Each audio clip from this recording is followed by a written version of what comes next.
అయితే మోడీ గారి మీద ఏడుపు, లేకపోతే కేసీఆర్ గారి మీద తిట్లు, ఇది రెండే రేవంత్ రెడ్డి గారికి వచ్చింది.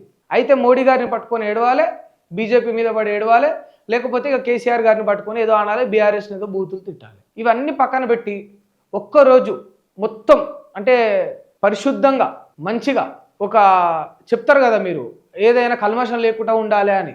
ఆ కల్మషం ఏమీ లేకుండా మనసు మంచిగా శుద్ధి చేసుకొని కేవలం ప్రజలు పాలన మీదనే ఒక్కరోజు పాలించుంటే చాలు, సరిపోతుంది. తెలంగాణ బిడ్డలు కూడా ఏం కోరుకుంటలేరు పెద్దగా, ఈ చిన్న చిన్నవే ఉన్నాయి వాళ్ళకు కూడా కోరికలు. అది అవుతుందా? అది కాదు, అట్లా చేయరు. ఎంతసేపు ఈ ఊర్లలో ఉంటుంది కదా, ఏమైపోతుంది అంటే కొందరు ఉంటారు బ్యాచ్, ఇక వాళ్ళకు పైసలు ఉండేవి, ఇక వాళ్ళకు భూములు ఉండేవి, ఉద్యోగం ఉండదు, అసలు వాళ్ళకు ఊర్లలో ఇక పని ఉండదు, ఏం ఉండదు. వాళ్ళ ఎజెండా ఒకటే, ఆ కచ్చీర్ కాడ కూసోవాలి, ఇక అట్లా పోయేటోన్నానాలే, ఇట్లొచ్చేటోన్నానాలే, వాని బూతులు తిట్టాలి, వీని బూతులు తిట్టాలి. ఈ కొందరు ఉంటారు ఇక వాళ్ళకి ఏముండదు, ఇక వాళ్ళ బ్రతుకు వాళ్ళ ఎజెండా ఇదే మొత్తం. ఇప్పుడు రేవంత్ రెడ్డి గారి టార్గెట్ కూడా గట్లే అనిపిస్తుంది. అయితే మోడీని అంటాడు అటు పోయి, లేకపోతే ఇటు వచ్చి కేసీఆర్ని అంటాడు, పడితే బీజేపీ మీద పడేయడవాలే, లేకపోతే బీఆర్ఎస్ మీద పడేయడవాలే.